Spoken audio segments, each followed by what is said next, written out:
اعوذ باللہ من الشیطان الرجیم بسم اللہ الرحمن الرحیم الیوم اکملت لکم دینکم اتممت علیکم نعمتی ورضیت لکم الاسلام دینا صلوات محمد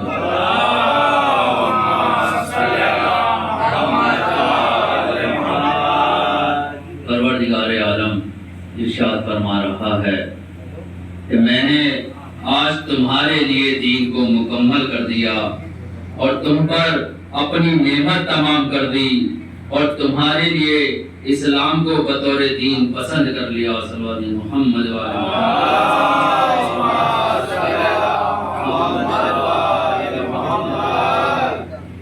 کہ ان کا مقصد مفہوم اور نیت کا ارادہ ہی یہی ہے کہ ہماری ملت کو اس تاریخی حقیقت سے متوجہ کیا جائے کہ وہ کیا علل اسلام ہے، وہ کیا وجوہات ہیں کہ جن کے سبب اسلام آج ہم سب تک پہنچا ہے، وہ کون سی شخصیات ہیں، وہ کون سے کردار ہیں، وہ کون سے گھرانے ہیں کہ جس نے اسلام کے لیے، دین کی آبیاری کے لیے، اسلام کی بہار جاویدہ کے لیے، اس کے احکامات و فرامین کے استحکام کے لیے اسلام کے چمن کے پودے میں پانی نہیں دیا بلکہ اپنا خون دے کر سینچا۔ پروردگار کا وہ چمن یہ باغ خون سے سینچا جائے اور خون بھی آل محمد کا شریف ترین خون، پاکیزہ ترین خون، معصوم ترین خون، تو قیامت تک دنیا کا کوئی ناپاک خون کا نمائندہ نظر فضا نہیں کر سکتا۔ اہل بیت رسول کا مقصد نگاہ ہمیشہ حفاظت دین رہا ہے، حصول اقتدار نہیں رہا۔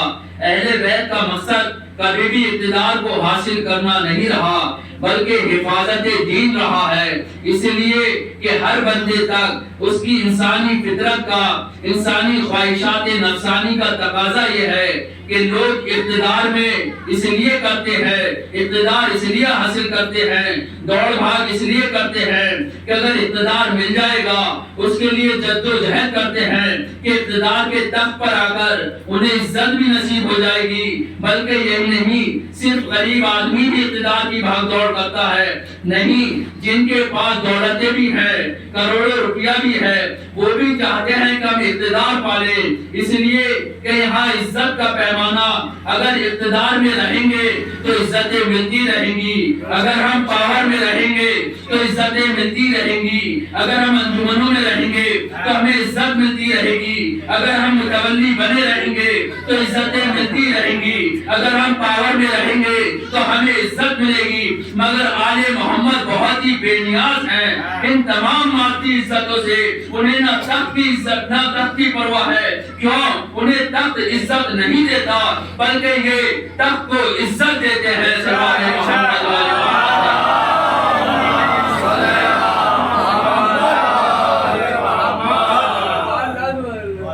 ان کو تخت عزت نہیں دیتا بلکہ یہ تخت کو عزت فرماتے ہیں، ان کے قدموں سے تخت و تاج کو عزت ملتی ہے۔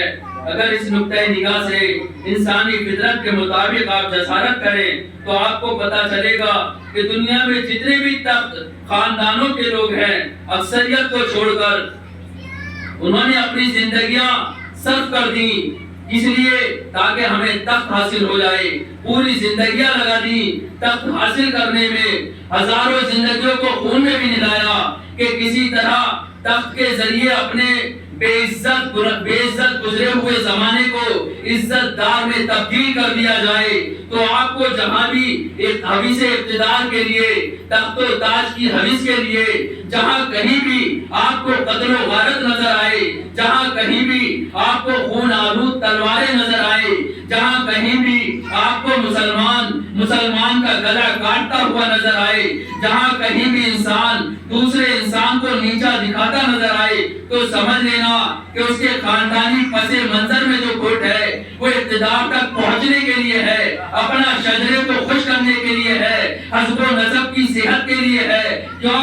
سینکڑوں انسانوں کے خون پر اپنے تخت کے پائے رکھ کر اپنی عزتوں میں اضافہ چاہتا ہے۔ لیکن جو مطمئن ہوا کرتے ہیں، ہمیں تو پیدا ہی اللہ نے ہر شے میں، ہمیں تو اللہ نے پیدائشی میں ہر اقتدار سے بے نیاز کر دیا ہے، وہ کون ہے؟ پھر ہمیں ایک جملہ کہنے پہ مجبور ہونا پڑتا ہے کہ اندھیری کوٹریوں میں پیدا ہونے والے روشنی کے چراغ سے مکمل نہیں ہوتے.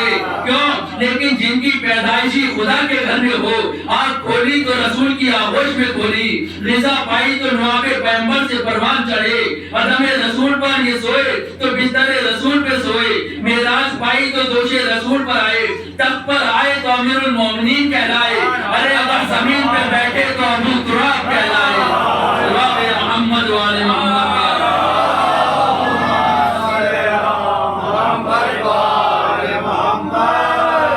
ہم زمین پر بیٹھ کر مجلسیں کرتے ہیں, ہم یہ مجلس عبادت سمجھ کر کرتے ہیں, اور عبادت حسین کا کوئی وقت مقرر نہیں ہوتا, ہر لمحہ ہر ساعت عبادت ہے, اور انہی کی مجلسیں ہماری درسگاہ بھی ہیں, ان سے ہمیں پیغام بھی ملتے ہیں کہ فریب دے نہ زمانے کو پارسا نہ بنے, فریب دے نہ زمانے کو پارسا نہ بنے, اس سے کہو وہ بندہ بنے خدا نہ بنے, اس سے کہو وہ بندہ بنے خدا نہ بنے.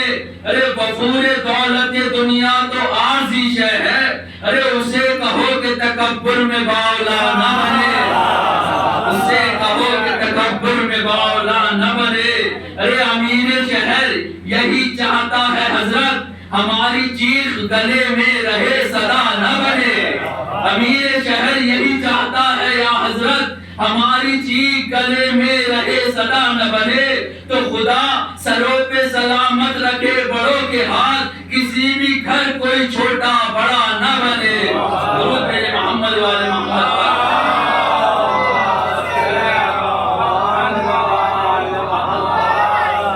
یہ مجلس ہماری درسگاہ ہے, علم کا سمندر ہے.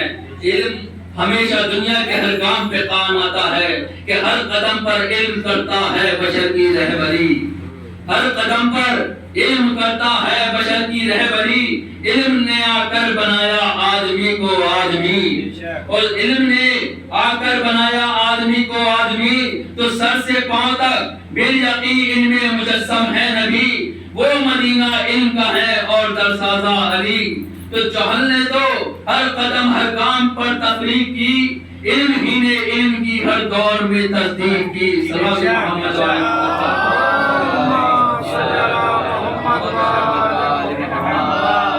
تو علم سے وابستگی رکھیے. آئیے تشیع کے دروازے پر جہاں عزتیں بھی عطا ہوتی ہیں, آئیے ہم عزت کی ذمہ داریاں لیتے ہیں. ہم اور آپ جانتے ہیں کہ جو 3 طلاق کا بھی مسئلہ ہے یہ شیعوں نے کب حل کیا, جانتے ہیں.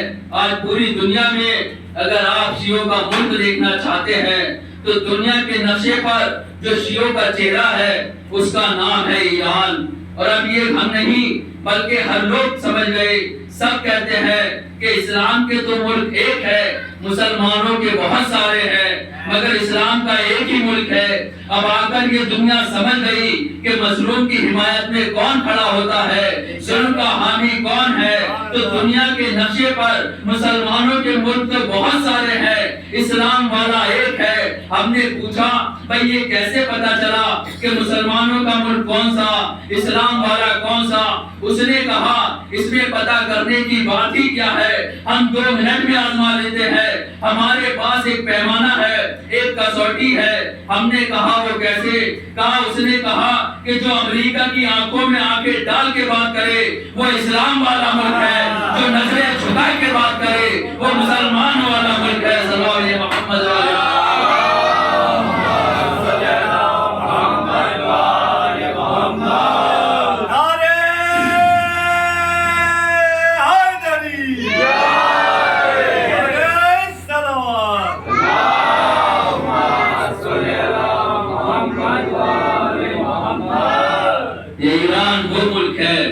جس سے بڑے بڑے سپر پاور خوف کھاتے ہیں. کیوں کہ اب سنیں غور سے یہ سارے غدار, اب سنیں غور سے یہ سارے غدار, وہ جو امریکہ سمجھتا تھا بڑا اپنا وقار, اس نے بھیجے تھے سعودی کو جو سارے ہتھیار, ارے لگ گیا زنگ وہ ہتھیار پڑے ہیں بیکار. ارے ہیں اگر داعش و امریکہ پہ ہتھیار بہت, ہے اگر داعش و امریکہ پہ ہتھیار بہت, ارے خامنائی نے بنا ڈالے ہیں مختار بہت.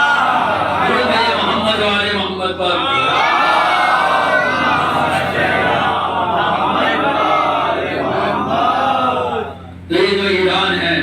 جسے ہم شیعوں کا چہرہ کہتے ہیں، شیعوں کا فیس کہتے ہیں، یہ جانتے ہیں کیسے شیعہ ہوا؟ یہ شیعوں کا ملک نہیں تھا، یہ شیعہ کیسے ہوا؟ یہ اسی 3 طلاق کے مسئلے پہ شیعہ ہوا۔ سنیے کہ ایران کے جو بادشاہ تھا وہ ایک دن غصے میں تھا، انہوں نے اپنی بیوی کو بلایا، کہا کہ ادھر آؤ، وہ نہیں آئی۔ اس نے کہہ دیا کیونکہ غصے میں تھا، بادشاہ تھا، پہلی آواز میں نہیں سنا یا نہ سن پائی، بہرحال وہ آئی نہیں۔ اس کو غصہ بڑھا، اس نے کہہ دیا طلاق طلاق طلاق۔ اب رات میں تو تھا غصہ، جب صبح اٹھا تو غصہ ختم ہو چکا تھا۔ انہوں نے بیگم کو پھر آواز لگائی، کہا کہ پانی لاؤ۔ اب بیگم ہے جو سن ہی نہیں رہی، کہتا ہے پانی لاؤ مگر بیگم نہیں سنتی۔ اب یہ مولانا حسینی کی پڑھی ہوئی مجلس کے جملے ہیں، وہی پڑھتا ہوں کہ اب وہ چپ رہے گا جس کی بیگم واقعی میں نہ سنتی ہو، ورنہ بولے گا بادشاہ کہہ رہا ہے پانی لاؤ، وہ سن ہی نہیں رہی۔ اب بھائی بادشاہ ہے، بہرحال جیسا بھی ہو، مگر مولانا حسینی کے ہی جملے نقل کر رہا ہوں۔ مگر بھائی بادشاہ ہے، چاہے کتنا بھی بڑا ہو، مگر مظلوم بیوی کے سامنے شوہر ہی ہوتا ہے۔ بادشاہ نے کہا پانی لاؤ، بیوی نے نہیں سنا۔ اس نے کہا اس سے مانگو جو تمہاری کچھ لگتی ہو۔ بادشاہ لگتی کیا ہے؟ تم میری بیوی ہو۔ بیوی نے کہا، اس نے کہا میں تھی مگر اب نہیں ہوں۔ بادشاہ کیا مطلب کہ تھی اور اب نہیں ہوں؟ بیوی نے جواب دیا کہ رات اور صبح کے بیچ میں 3 آ گئے۔ بادشاہ کیا مطلب؟ کہا آپ نے 3 دفعہ کہا طلاق طلاق، مسئلہ ختم۔ اب اور بڑا مسئلہ پیدا ہوا۔ بادشاہ نے کہا ایسے تھوڑی نہ ہوتا ہے۔ بیوی نے کہا نہیں ایسے ہی ہوتا ہے۔ اب بادشاہ پریشان، کہا مولاناؤں کو بلاؤ۔ مولاناؤں کو بلایا گیا، پوچھا کیا بات ہے؟ کہا حضور بات کیا ہوتی؟ رات غصے میں تھا، بیوی کو 3 مرتبہ کہہ دیا، اب آپ بتائیے کیا ہوا؟ مولانا نے کہا جی ہو گئی۔ بادشاہ نے کہا مگر میں غصے میں تھا۔ اس نے کہا آپ غصے میں تھے مگر اسلام تو غصے میں نہ تھا، لہٰذا ہو گئی۔ اب بادشاہ نے کہا انہیں ہٹاؤ، دوسرا مولوی لاؤ۔ دوسرا آیا، تیسرا آیا، چوتھا آیا، سب نے کہا جی ہو گئی۔ اب بادشاہ نے کہا بڑا سخت معاملہ ہے، پریشان ہونا شروع ہوا۔ اب کیا کروں؟ بڑا پریشان ہے۔ پانی رکھا جا رہا ہے، پانی نہیں پیتا، چائے دی جا رہی ہے، چائے نہیں پیتا، دل ہی نہیں لگتا۔ اب ایک نوکر تھا جو بادشاہ کے لیے چائے پانی کیا کرتا تھا۔ اس نے کہا بادشاہ سلامت، ایک بات پوچھنا چاہتا ہوں۔ اس نے کہا پوچھو۔ حضور آج آپ کچھ پریشان نظر آ رہے ہیں۔ بادشاہ تو بادشاہ ہوتا ہے۔ اس نے کہا کہ تم ہم سے پوچھو، تمہاری اتنی اوقات کہ ہم پریشان کیوں ہیں؟ نوکر بھی بادشاہ کا تھا۔ اس نے کہا حضور روز آپ خوش رہتے تھے، میں نے کبھی نہیں پوچھا آپ خوش کیوں ہیں، آج آپ پریشان ہیں تو میں پوچھ رہا ہوں کہ آپ پریشان کیوں ہیں۔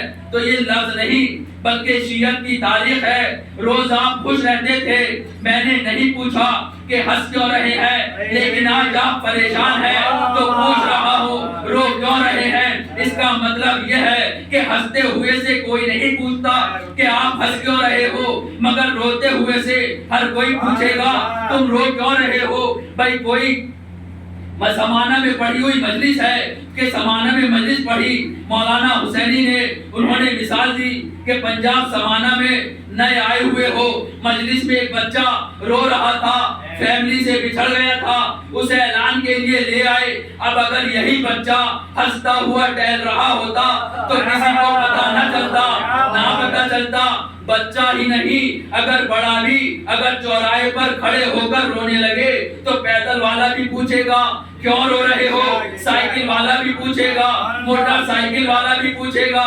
تو غور کیجئے ہنس رہا ہوتا ہے تو کوئی نہیں پوچھتا کہ ہنس کیوں رہے ہو، اس لیے ہنسنا بدعت نہیں ہے بلکہ رونا بدعت ہے، کیونکہ جب ایک قوم چوراہے پر کھڑے ہو کر روتی ہے تو لوگ پوچھتے ہیں یہ رو کس لیے رہے ہیں؟ تو آپ کہتے ہیں کہ حسین مارا گیا، لوگ پوچھتے ہیں یہ حسین کون ہے؟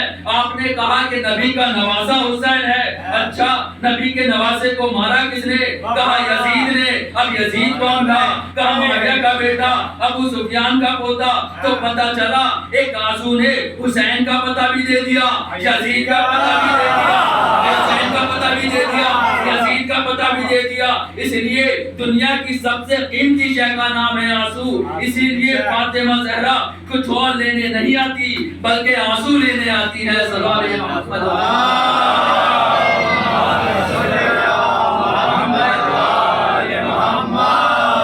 اب نوکر ہے, بادشاہ سے سوال کیا آپ پریشان کیوں ہیں؟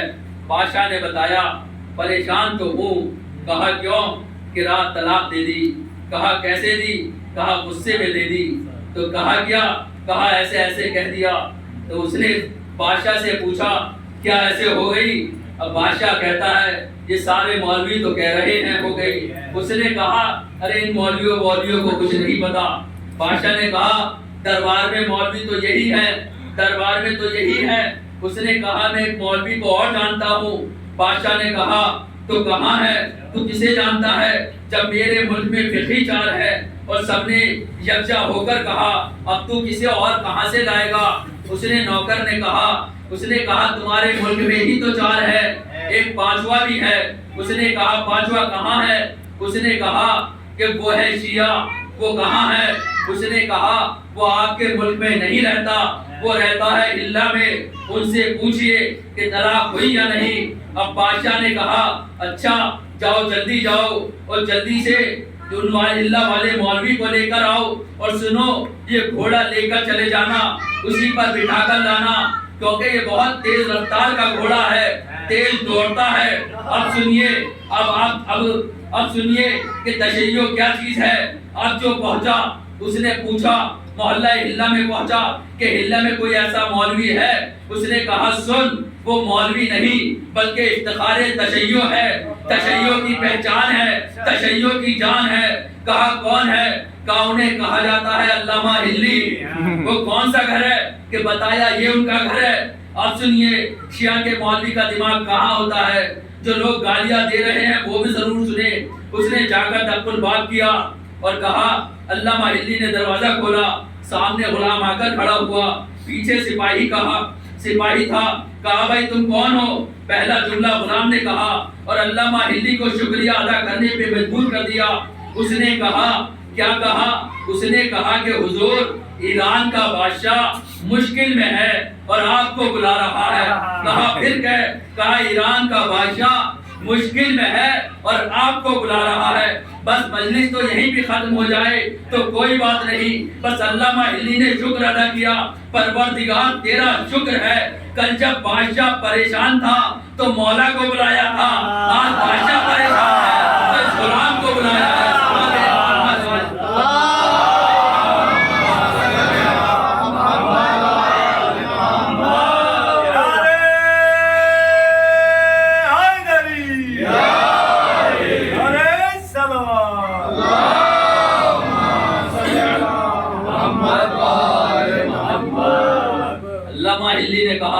ٹھیک ہے ہم آئیں گے ضرور. ارے کم سے کم آنے والے کا مذہب تو پوچھتے, یہ کہ کس مذہب کا ہے. مگر علامہ ہلی نے کہا کہ نہیں ہم جائیں گے. پھر اس کی دوسری ہے علامہ ہلی کا یہ کہنا کہ ہم جائیں گے, یہ اس بات کی دلیل ہے کہ اس میں ایک سوال پوشیدہ ہے. بھائی اس کی فقہ دوسری ہے. آپ ہے شیعہ, وہ اپنے مولوی کو بلائے, آپ کو کیوں بلا رہا ہے؟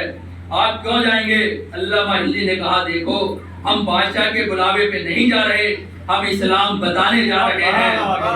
اور جو لوگ یہ کہتے ہیں کہ جب علی کا حق انہوں نے مار لیا تھا تو علی ان کے بلاوے پہ کیوں جا رہے تھے, تو یاد رکھو علی بلاوے پہ نہیں جا رہے تھے بلکہ اسلام بتانے جا رہے تھے. اس لیے کہ اگر کوئی آج خلافت کے دروازے سے لوٹ کر آتا تو خلیفہ سے بدزن نہ ہوتا بلکہ اسلام سے ہوتا. اس لیے کہا گیا کہ اسلام کے لیے گئے. علامہ ہلی نے کہا ہم آئیں گے. اس نے کہا حضور یہ گھوڑا کھڑا ہے, اس کو چھوڑ کر جا رہا ہوں. علامہ ہلی نے کہا نہیں اسے واپس لے جا. اس نے کہا حضور آپ ہی کے لیے لایا ہوں, اچھی نسل کا ہے, تیز رفتار کا ہے, چھوڑ کر جا رہا ہوں. علامہ ہلی نے جواب دیا فرمایا ہم اس گھوڑے پر نہیں بیٹھ سکتے، اس لیے اس نے کہا کیوں نہیں بیٹھ سکتے؟ علامہ ہلی نے کہا اگر بادشاہ کی بھیجی ہوئی سواری پر بیٹھ کر گئے تو فیصلہ بھی بادشاہ کے حق میں کرنا ہوگا۔ علامہ ہلی نے کہا اسے لے کر جاؤ واپس۔ غلام لے لیا، آ گیا۔ بادشاہ تو پریشان تھا، ایک دم آنکھیں لگی ہوئی تھی۔ اس نے کہا گئے تھے، آ گیا تھا، شیعوں کا مولوی ملا تھا۔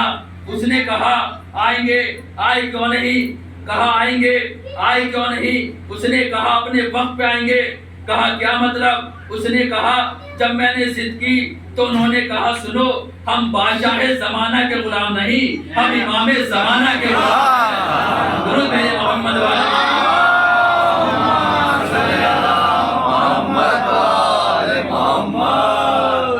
بادشاہ زمانہ کے غلام نہیں بلکہ امام زمانہ کے غلام ہیں، لہذا ہم اپنے وقت پہ آئیں گے۔ کہا یہ سواری، کہا انہوں نے واپس کر دی۔ کہا پھر آئیں گے کیسے؟ کہا اپنے خچر پر۔ بادشاہ نے کہا اتنا اچھا گھوڑا تھا، اتنی اچھی نسل کا تھا، تیز رفتار کا تھا۔ کہا جی، انہوں نے بڑا عجیب جواب دیا کہ اگر آپ کی سواری پر گئے تو فیصلہ بھی آپ کے حق میں کرنا ہوگا۔ اب بس اتنا جملہ بادشاہ نے سنا، اپنی جگہ سے کھڑا ہو گیا۔ بادشاہ نے کہا ذرا دوبارہ کہنا۔ اس نے دوبارہ کہا، تیسری مرتبہ کہا، بادشاہ کہلاتا رہا۔ ایک مرتبہ کہا بادشاہ سلامت، آپ اٹھ کر کیوں کھڑے ہو گئے؟ اس نے کہا بس اس جواب سے میں سمجھ گیا کہ دربار والے مولوی اور ہیں، کردار والے مولوی اور ہیں۔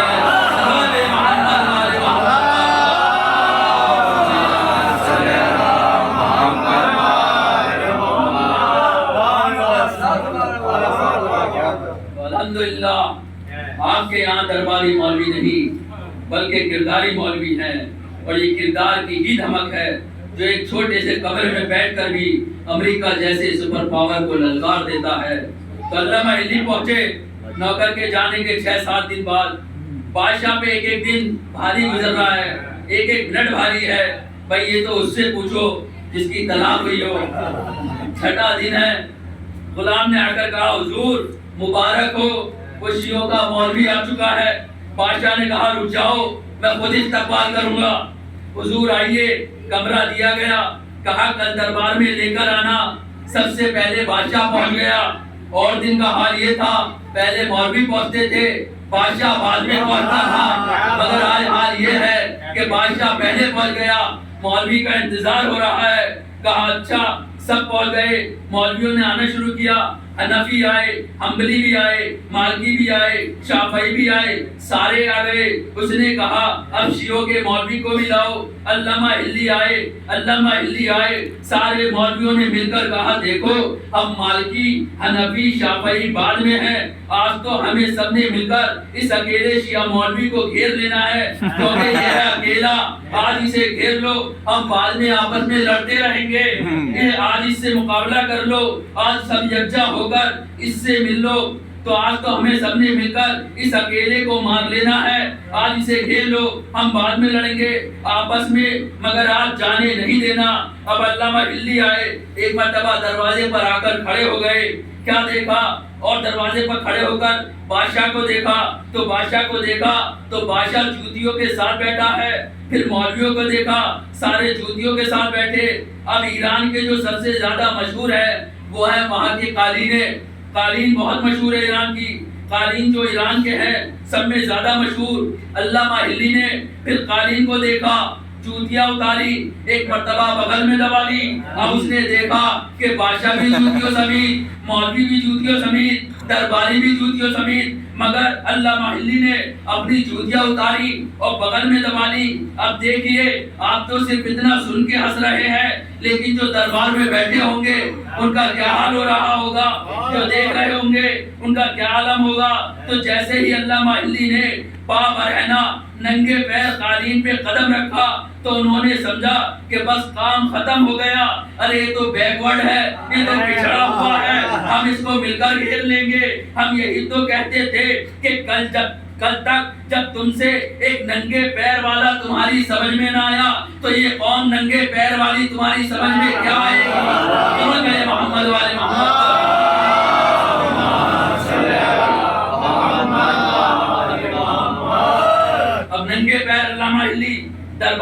آئے، علامہ ہلی سیدھے آئے اور سیدھے بادشاہ کے بغل میں جا کر بیٹھ گئے۔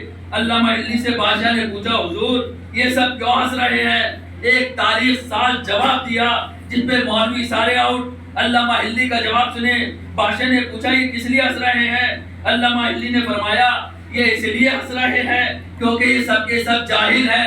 اب مولوی کتنا ہی چھوٹا یا بڑا ہو اپنے آپ کو جاہل نہیں سن سکتا۔ مولوی اپنے آپ کو جاہل سن لے یہ تو ناممکن ہے۔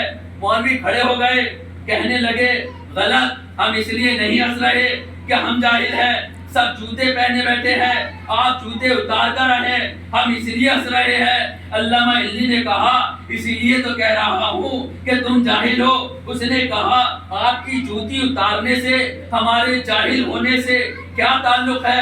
علامہ ہلی نے کہا اگر کتابیں پڑھ لیتے تو مجھ پر نہ ہنستے۔ ایک مرتبہ پھر سارے مولویوں کا رنگ زرد ہونا شروع ہوا۔ کہا بھئی ایسا کیا ہو گیا؟ آپ ننگے پیر تھے، ہم نے ہنس دیا۔ فرمایا تم جاہل ہو اس لیے ہنس رہے ہو۔ فرمایا میرے نبی کی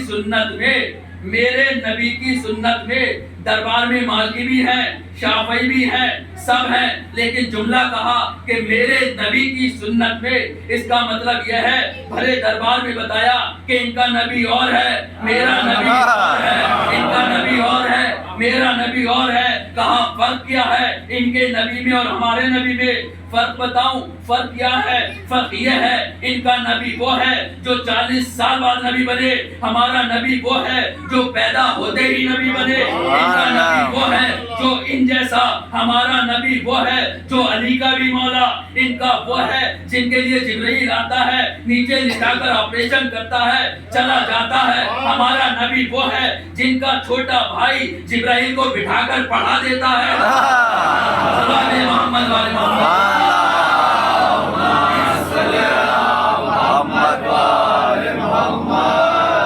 یہ فرق ہے ان کے نبی میں اور میرے نبی میں۔ فرمایا سنو کہ میرے نبی کی سنت میں قالین پر جوتے پہن کر چلنا مکروہ ہے۔ اب ایک مولوی اٹھا کہ مکروہ ہے، حرام تو نہیں ہے۔ سنیے علامہ ہلی کا جواب، میرا نبی وہ ہے کہ جس نے پوری زندگی میں مکروہ بھی نہیں کیا۔ کہا جسے ہم مانتے ہیں اس نے زندگی میں مکروہ بھی نہیں کیا۔ اب بادشاہ متوجہ ہوا، کہا حضور ٹھیک ہے مگر یہ جوتیاں کم سے کم وہیں رکھ کر آ جاتے، بغل میں دبا کر نہ لاتے۔ کہا کیوں؟ علامہ ہلی نے کہا یہ اسی لیے تو یہاں تک لایا ہوں کہ تم اس سے یہ سوال کرے، یہ جوتیاں بغل میں یہاں تک اس لیے نہیں آئی، یہ تمہیں سوال کرنے پر مجبور کرنے کے لیے لائی۔ علامہ ہلی نے سنا کہ بادشاہ سے کہا یہ بتا تیرا دربار افضل ہے یہ نبی کا افضل؟ بادشاہ نے کہا میری کیا اوقات نبی کے سامنے، ارے وہ نور اول، وہ عقل اول، وہ حسن اول، وہ عقل اول، کرم اول، جمال اول، ارے عشق اول، گنتی کا پہلا عدد، وہ نبی جو طٰہٰ ہے، یاسین ہے، مزمل ہے، مدثر ہے، مبشر ہے، نذیر ہے، سراج منیر ہے۔ ارے میری کیا اوقات؟ کہا سمجھ جب تیری اوقات نہیں ہے تو جب نبی کے دربار سے جوتیاں چوری ہو سکتی ہیں تو تیرے دربار سے کہا جب نبی کے دربار سے چوری ہو سکتی ہے تو تیرے دربار سے بھی ہو سکتی ہے۔ کہا کیوں؟ کہا جب نبی کے دربار سے ہو گئی تو تیرے دربار سے کیوں نہیں ہو سکتی؟ اب یہ ہونا تھا کہ ایک مرتبہ ہنگامہ شروع ہوا، انہوں نے کہا کہ نبی کے دربار سے جوتیاں چوری ہو گئی، یہ کیسے ممکن ہے؟ ایک مولوی نے کھڑے ہو کر کہا سنو ہم نے کئی مرتبہ پوری تاریخوں کو پڑھا ہے، کئی مرتبہ تاریخیں دہرائی ہیں، ہمیں کوئی جوتا چور نہیں ملا۔ کب چوری ہوئی؟ کس نے چوری ہوئی؟ کہیں ذرا نام بتا دو۔ اب علامہ ہلی نے کہا یہی سوال کے لیے تو جوتیاں یہاں تک آئی ہیں۔ کہا اچھا، کھڑے ہوئے علامہ ہلی، اس نے چور کا نام کہا چور کا نام بتائیے۔ علامہ ہلی نے کہا چور کوئی اور نہیں بلکہ چور ابو حنیفہ تھا۔ اب جو ابو حنیفہ کا کہنا تھا تختہ پلٹ گیا، سارے حنفی باہر، میدان سے باہر۔ کہا بادشاہ سلامت، شیعوں کا مولوی جھوٹ بول رہا ہے۔ کہا کیوں؟ کہا یہ کہہ رہا ہے کہ نبی کے دربار سے جوتیاں ابو حنیفہ نے چرائی، جبکہ ابو حنیفہ تو نبی کے 200 سال بعد پیدا ہوا۔ کہ جب ابو حنیفہ نبی کے 200 سال بعد پیدا ہوئے، جب تھے نہیں تو جوتیاں کیسے چرائی، یہ کہاں سے چرائی؟ علامہ علی نے کہا معذرت چاہتا ہوں، شاید میں بھول چکا ہوں، بوڑھا ہو چکا ہوں، دماغ میں شاید نام صحیح نہیں آیا، وہ حنفی نہیں بلکہ حنبلی تھے۔ اب حنبلی کہا تو کہا ہمارا والا بھی رسول کے 200 سال بعد، کہا امام مالک تھے، کہا ہم بھی نہیں تھے۔ اب چاروں نے یکجا ہو کے کہا کہ بادشاہ سلامت، یہ شیعوں کا مولوی جھوٹ بول رہا ہے، ہمارے اماموں نے جوتیاں نہیں چورائی، جبکہ ہمارے امام تھے ہی نہیں۔ جب نبی تھے تو نہ ان کا امام تھا، علامہ علی نے کہا نہ ان کا امام تھا، نہ ان کا امام تھا، نہ ان کا امام تھا، ہمارے نبی کے امام، ہمارے امام نبی کے جانے کے بعد پیدا ہوئے۔ علامہ علی کھڑے ہوئے، کہا بادشاہ تو نے سن لیا، جنہیں یہ امام مانتے ہیں وہ نبی کے 200 سال بعد ہوئے، اور جنہیں میں امام مانتا ہوں وہ نبی کی گود میں پلا ہے۔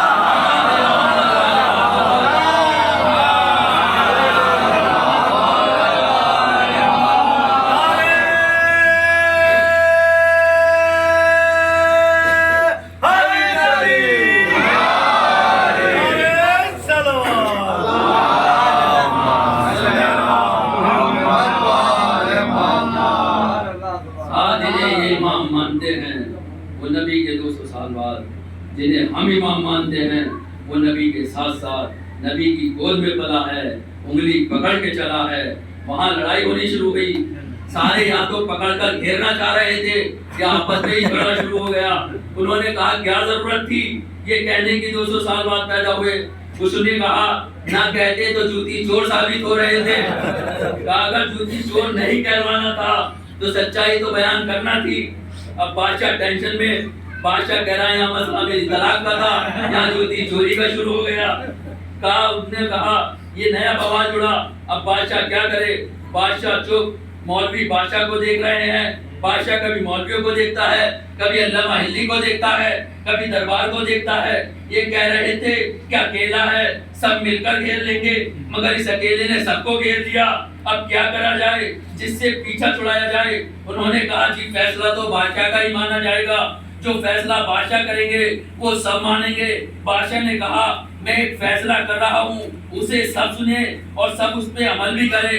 بادشاہ نے سب نے یکجا ہو کر کہا بسم اللہ۔ اب بادشاہ نے کہا فیصلہ یہ ہے کہ دربار میں ساتھ والا رک جائے، بعد والے چلے جائے، اب ساتھ والا رک جائے، بعد والا چلے جائے۔ اب جو دیکھا، اب جو علامہ علی نے سر اٹھایا تو سارا میدان خالی، سارے کے سارے غائب، اب ساتھ والا رکا ہوا ہے، بعد والے واپس چلے گئے۔ اب جو علامہ علی نے سر اٹھایا کیا دیکھا کہ سارا دربار خالی، پتہ چلا بعد والے سب غائب، ساتھ والا بیٹھا ہے۔ اب علامہ علی نے کہا بادشاہ سے اب بتاؤ کیا بات ہے، کیوں بلایا ہے، کیوں پریشان ہو؟ کہا حضور پریشانی یہ ہے، مسئلہ یہ ہے کہ ایک ہفتہ ہو گیا، ایک ہفتہ پہلے غصے میں نے اپنی بیوی کو طلاق دے دی، اور یہ سب کہہ رہے ہیں کہ جی طلاق ہو گئی۔ علامہ علی نے جملہ کہا اور آدھا مسئلہ حل کر دیا، فرمایا کہ اسلام میں غصہ حرام ہے۔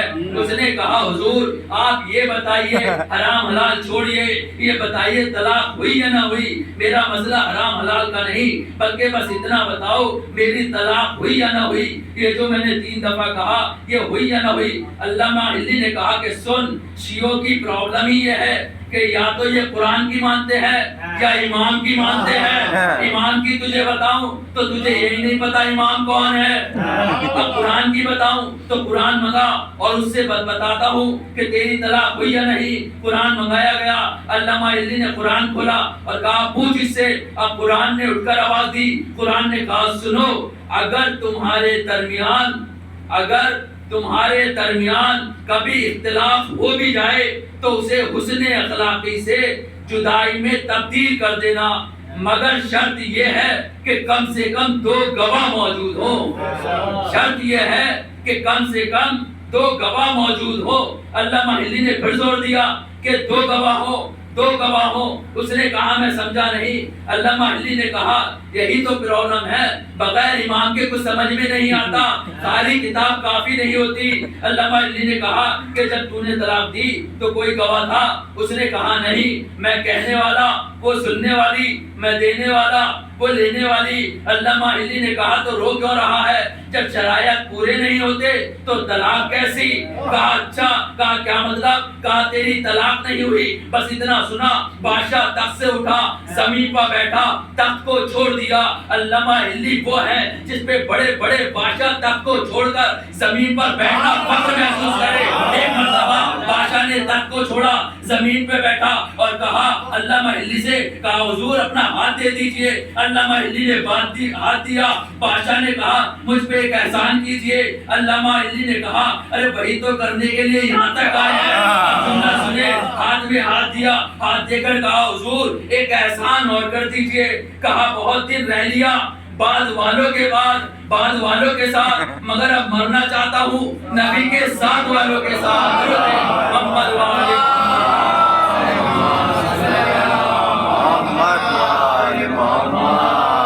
یہ ہے ہمارے عالم جو درباری مولوی نہیں بلکہ کرداری مولوی ہیں، جن کی دھمک اتنی ہے کہ بڑے بڑے سپر پاور بھی ایک چھوٹے سے کمرے میں بیٹھ کر ان کی ایک ہی جملے سے لرز جایا کرتے ہیں۔ آزادارو جیلوں میں امام حسین ہو چکا 28 سفر، 2 معصوموں کی شہادت بھی ہے، ایک رسول خدا اور امام حسن علیہ السلام کی۔ آج اسی امام حسن علیہ السلام کے بیٹے کے مسایہ آپ کے خدمت میں پیش کرنا چاہتا ہوں۔ کربلا کو ہمارا سلام۔ کربلا نے حق و باطل میں حد فاصل قائم کری، حد فاصل کو قائم کر دیا۔ جب محرم کی 7 تاریخ ہوتی ہے تو آپ کو تو پتا ہے نا، یہ دن بڑا قیامت کا دن ہوتا ہے، کیونکہ اس دن محمد کے بچوں پر پانی بند کر دیا جاتا ہے۔ ہم جب دروازے میں داخل ہوئے تو ہم نے کیا دیکھا؟ تو 7 محرم سے جب آپ کسی بھی امام بارگاہ یا بستی میں داخل ہوتے ہیں تو کیا دیکھتے ہیں کہ چھوٹے چھوٹے بچوں نے دودھ کی سبیلیں لگائی ہوتی ہیں۔ آج فاطمہ زہرا کے بچوں پہ پانی بند ہو رہا ہے کہ پانی بند کرنے کی روایت بھی معاویہ کے زمانے سے شروع ہوئی، یہ یزید کے زمانے سے شروع نہ ہوئی۔ یزید نے تو اس پر سنت عمل کی ہے، آج سے اہل بیت کے بچوں پہ پانی بند ہو رہا ہے، علتش کی صدائیں بلند ہو رہی ہیں۔ بس ایک جملہ کہتا ہوں، بعض روایات کے مطابق 44 چھوٹے چھوٹے بچے ہیں جو پیاسے ہیں۔ اگر 44 بچوں کی آوازیں آ رہی ہیں علتش، مگر ان بچوں میں بھی اتنا شعور تھا کہ مجھے تو کسی مقتل میں نظر نہیں آیا کہ کسی بچے نے ماں سے پانی مانگا ہو، بلکہ کسی بچے نے اپنے باپ سے پانی مانگا ہو، کسی بچے نے حسین سے پانی مانگا ہو، کسی بچے نے علی اکبر سے پانی مانگا ہو۔ ارے جس بچے نے بھی اگر پیاس کی شکایت کی ہے تو عباس سے کی ہے۔ کہا چچا پانی، مامو پانی۔ ہر ایک بچہ سمجھتا تھا پانی پلائے گا تو بازی پلا سکتا ہے، علمدار لشکر پلا سکتا ہے۔ آزادارو تمام رات ہماری انجمن ماتم کرتی ہے، ماتمی نوجوان ماتم کرتے ہیں، مہندیاں اٹھائی جاتی ہے، مہندی پر شمع ہوتی ہے، ایک رات کے بیاہی کی یاد منائی جاتی ہے۔ ہم اس روایت میں نہیں جانا چاہتے کہ کربلا میں شادی ہوئی یا نہ ہوئی۔ مولانا اظہر حسن زیدی صاحب کہتے ہیں ارے اس بحث میں نہ پڑو کہ شادی ہوئی یا نہ ہوئی، اتنا یقین کر لو کہ پروا کے دل میں حسرت ہوتی ہے۔ شادی کی حسرت کی جو رہ گئی، اس لیے ہمارے چھوٹے چھوٹے بچے ارے دولہا قاسم دولہا کی مہندیاں بارگاہوں میں لے کر آتے ہیں، مجلسوں میں آتے ہیں، مائیں سجا کر بھیجتی ہے۔ آزادارو قاسم کی عمر ہے 13 برس۔ آپ سنتے رہتے ہیں کہ قاسم کتنا نازک بدن ہے۔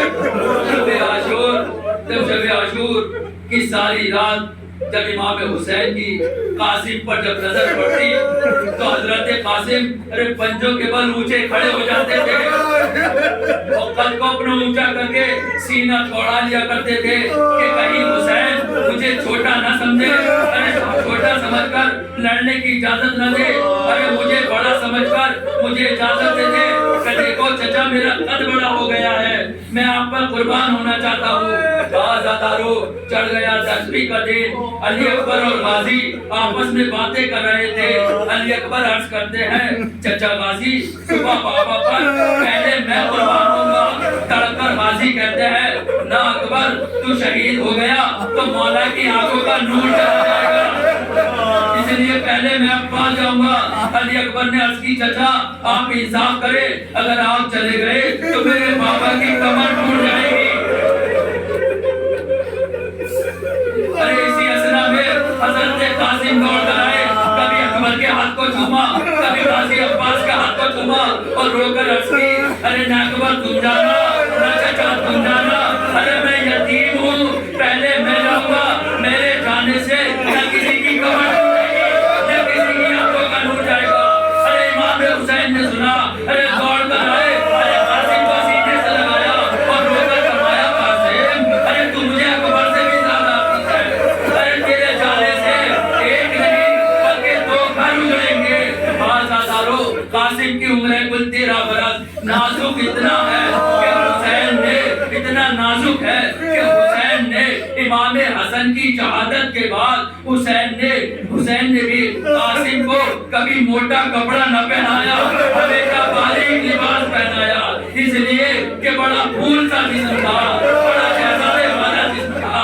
آزادارو قاسم اتنا نازک بدن تھا کہ حسین نے کبھی موٹا کپڑا نہ پہنایا۔ قاسم اگر کبھی موٹا کپڑا پہناتے تھے، ارے قاسم کے بدن پہ چھالے پڑ جاتے تھے۔